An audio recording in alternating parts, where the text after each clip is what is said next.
अस्सलामुअलैकुम दोस्तों, मेरा नाम आतिका मलिक है और एक बार फिर से आप सबका खुशामदीद है आपके अपने यूट्यूब चैनल आओ सीखे विद आतिका पे। तो दोस्तों, आज की इस वीडियो में हम जानेंगे कि उर्दू में मजमून यानी इससे कैसे लिखें। और आज का जो हमारा उन्वान है यानी टॉपिक है उसका नाम है इलेक्शन।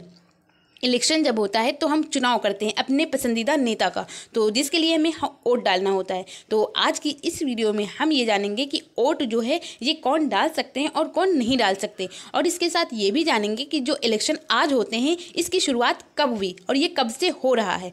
और इसके साथ ये भी जानेंगे कि जो इलेक्शन है इसको कराता कौन है। तो ये सारी की सारी चीज़ें आज की इस वीडियो में हम डिस्कस करने वाले हैं। तो चलिए शुरू करते हैं और जानते हैं कि इलेक्शन इस पर मजमून हम कैसे लिखें। इलेक्शन। हमारा मुल्क हिंदुस्तान एक बड़ा और जमहूरी मुल्क है। जमहूरी कहते हैं लोकतांत्रिक को। तो जो हमारा देश है हिंदुस्तान ये बड़ा है, इसके साथ साथ लोकतांत्रिक देश है। इसमें कई सतह पर इलेक्शन कराए जाते हैं। गांव पंचायत से लेकर म्युनिसिपल बोर्ड, असेंबली और पार्लियामेंट तक इलेक्शन इस मुल्क में होते हैं। गांव पंचायत में जो इलेक्शन होता है उसका जो मुखिया होता है उसको प्रधान कहते हैं। तो गांव पंचायत में अलग होता है और उससे लेकर म्युनिसिपल बोर्ड कहते हैं नगर निगम को, और असेंबली जो होता है ये विधानसभा को कहा जाता है, और पार्लियामेंट जो है ये संसद को। तो ये सारे लेवल पर इलेक्शन कराए जाते हैं। इस मुल्क के आइन के मुताबिक हिंदुस्तान के हर बालिग शहरी को, ख्वाह वो तालीम याफ्ता हो या नहीं, सभी को वोट डालने का हक है। इस मुल्क के आइन कहते हैं संविधान। तो जो हिंदुस्तान है इसके संविधान के अकॉर्डिंग ऐसा है कि कोई हर बालिग, अगर वो बालिग है, बालिग से मुराद ये है कि उसकी उम्र 18 साल होनी चाहिए। अगर 18 साल से कम है तो वो वोट नहीं डाल सकता। तो 18 साल के उम्र से लेकर अगर कोई है तो वो अगर पढ़ा लिखा है या अनपढ़ है, वो कोई भी हो, उसको ये हक है कि वो वोट डाले और अपना नेता चुने। हिंदुस्तान 1947 में आज़ाद हुआ और 1950 से ये एक जमहूरी मुल्क है। तब से आज तक कई सतहों पर न जाने कितने इंतखाबात हो चुके हैं। इंतखाबात कहते हैं चुनाव को।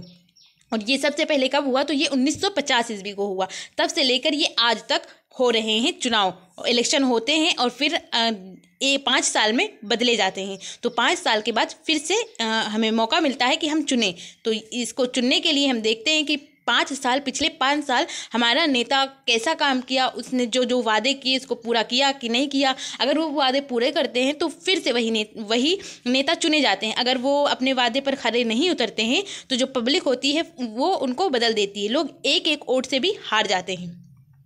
इन इंतखाबात को कराने के लिए हुकूमत ने इलेक्शन कमीशन बनाया जो मुल्क भर के इंतखाबात के राने की निगरानी करता है। इस कमीशन के सरबराह चीफ इलेक्शन कमिश्नर होता है। मुल्क भर के सियासी पार्टियां इस कमीशन की इजाज़त पर ही अपने अपने नुमाइंदों को इंतखाब के लिए मैदान में उतारती है। हिंदुस्तान में मुतअद्दिद सियासी पार्टियां हैं, यानी बहुत सारी पार्टियां हैं। कुछ कौमी सतह पर हैं और तो कुछ सूबाई या इलाकाई शनाख्त रखती हैं। कुछ नेशनल लेवल की पार्टियां हैं और कुछ स्टेट लेवल की पार्टियां हैं।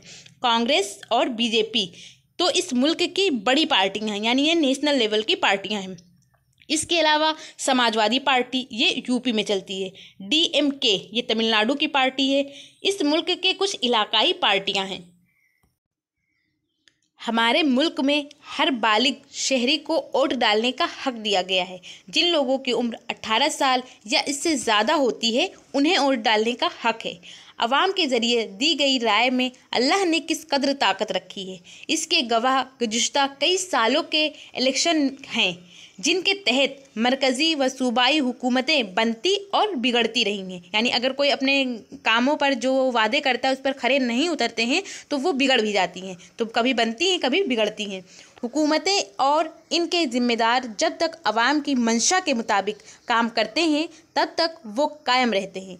जो हुकूमतें अपनी मनमानी करती हैं वो जल्दी ज़वाल पजीद हो जाती हैं। ज़वाल पजीद कहते हैं कि वो जो पार्टी होती है वो गिर जाती है, वो चुनाव हार जाती है अगर वो अपनी मनमानी करने लगती है। तो अवाम के ज़रिया मुंतखब किए गए नुमाइंदों को अवाम की खिदमत के जज्बा से काम करना चाहिए। यानी जो नुमाइंदे चुने गए हैं, जो चेहरे पब्लिक में चलते हैं कि हाँ ये नेता बनेंगे, वो खड़े होते हैं चुनाव के लिए, तो उन्हें जो अवाम है उनकी खिदमत करना चाहिए। महज अपने मफादात और इक़्तिदार हासिल करने का जज्बा अवाम के साथ एक खुला मजाक है। यानी अपने फ़ायदे, अपने पावर का अगर आप गलत इस्तेमाल करते हैं तो ये जो अवाम है उसके साथ एक खुला मजाक है, जिससे अवामी नुमाइंदों को गुरेज करना चाहिए। यानी जो चुनाव में खड़े होते हैं उनको इन सारी चीज़ों से बचना चाहिए। तो इस तरह आज हम लोगों ने जाना कि इलेक्शन, इस पर हमें मजमून कैसे लिखना है। आई होप आपको पसंद आया हो और आपके लिए यूज़फुल हो।